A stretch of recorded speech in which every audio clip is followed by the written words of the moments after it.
We're organising, family. I speak with every single one of my peers in this social entrepreneurial space, from Manhood Academy through to the West Side Academy. You've got all of the supplementary schools, genius people like Kay Johnston of the Diamond Enterprise School. So in terms of our education, we have so many that are providing this, that include the component of the rites of passage, which is actually what our children need. This is what has been lacking. This is why they have no citizenship. So not only are we ready to engage, but we have the proficient professionals within the education system that are there. People like Juliet Coley at Gladesmore, that you saw organize the song for charity just after Christmas.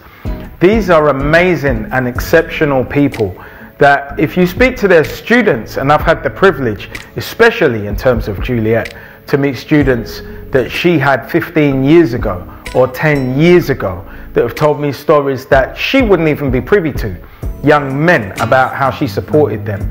What you're seeing there is empathy for our children. And this is what is lacking in the current educational system. And that's what we seek to remedy. My starting point is trying to get as many people together to come together to actually talk about the actual issues that affect us. And this starts from different places. So grassroots is very important. One thing I'm noticing at the moment is there's a place called Speaker's Corner, where a lot of our brothers and sisters are going down to actually express their issues and talk about the shortcomings and progression of things, ideas they have. And there's a collective now known as the G Circle, which is basically known as a gang which is guiding a new generation.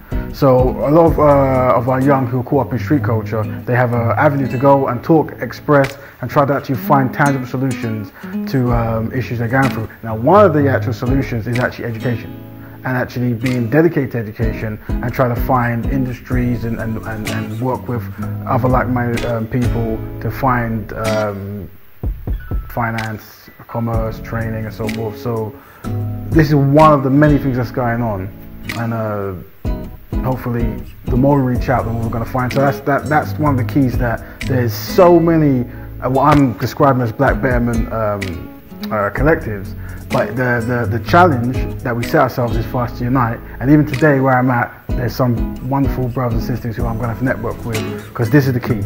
So the more you speak, the more you're going to reach out and find very constructive black people. Are you talking about the same people that are the founders of humanity itself, that actually built the pyramids, that actually done all of these things, and yet they still can't work out how those things were done? Yeah, that question is mute, because we have so many talented, skillful, educated, and I don't mean by British standards, educated black people within our communities, whether they be 5 or 50. We have so many skills, but what we need to do is pool everybody. People need to tap into what's already out there. Instead of recreating the wheel every week, everyone's starting a new organization, jump on board with what's already out there and reinforce it. You can break a stick when it's by itself, but when you've got 100 sticks at once, it can never be broken. And we need to get our mindset around having to be in the forefront of everything and learn to actually follow rather than always lead. Learn to actually build. And then we can move off and do different things, because there'll be a fraction of something that we're part of that's being missed. That's great. Reinforce it with something else. Keep developing, keep growing, because our children are watching. And if they're watching us fighting, if they're watching us not working as a community, why would we then expect them to do work as a community if we're not teaching them that within our actions? If you're really asking me if black people can do this by ourselves, do we have the expertise? You go and stand in any bank on a Monday morning, our people are behind the counter. You go on London Transport on your way to that bank, our people are fused all the way through that system. If you look at teachers, solicitors, accountants, we run through every single profession. We're infused through every single business. We are perfectly able to do this by ourselves and on our own behalf. The only thing that has stopped us is the fear, because of the indoctrination we received as children. We have a Pinocchio syndrome. Am I a real boy? Well, now we know the answer because we're coming together. We are not unorganized, we're organizing. The answer is definitely yes. And the challenge is to locate these people and our people and get them together. Hence why I'm pushing technology, community centers. So everyone with a particular skill can come together and each one teach one and so forth. So this is very key, very key. And the answer is yes, we have the expertise in our communities. We most certainly do. Community centers for us mean cohesion. It means all of us being able to share a space that's nurturing, educational and familiar. All of us are obligated to uphold, promote and preserve our culture. It's natural because without our culture we're nothing and nowhere, and that's exactly where we find ourselves in London right now and all the cities going across the world. We are nothing and nowhere because we don't observe, uphold and promote our own culture. We're drawing a line in the sand and that's the end of that. Now we're setting institutions in place that teach us that that is all we are supposed to do. It's self-preservation. Solutions for our people, I would say, is ideas and institutions over individuals. Trying to come up with ideas and institutions that last long. So if anything was to go wrong, there is positions where people can change and come in. So it's much more longer lasting, actually charismatic people and ideas, short-term ideas. Forming tangible ways for people to come together is very important. Utilizing technology, that's something that I'm very big on. So as a local group, we might have like local communities that maybe we could connect with other communities in other areas, and we utilize technology to do this. But really, getting together is key, and these are one strategy that I'm seeing that we can probably push forward to try to get that tangible solutions to everyday issues and long-lasting issues, is ways to find ourselves, ways to make ourselves find each other. And I'm pushing technology as one of those reasons. Institutions will always outlive leaders. One thing I've learned from the European is that they build for 3 generations as a minimum. They're not building widescreen TVs, they're not building the latest car or the latest brand, they're building institutions because they know that in 150, 250 years those institutions will still be there and their children will always have somewhere to work and something to own.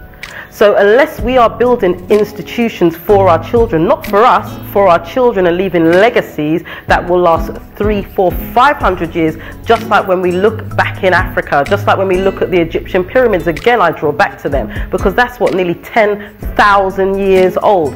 Those are institutions in themselves. They have a lot on their walls. We learn a lot from them. So why can't we do it now? I believe that a lot of the time we've forgotten who we are and we've forgotten how powerful and how great we are. But we have no more time for the lay because we see the effects of us not working together on our streets every day.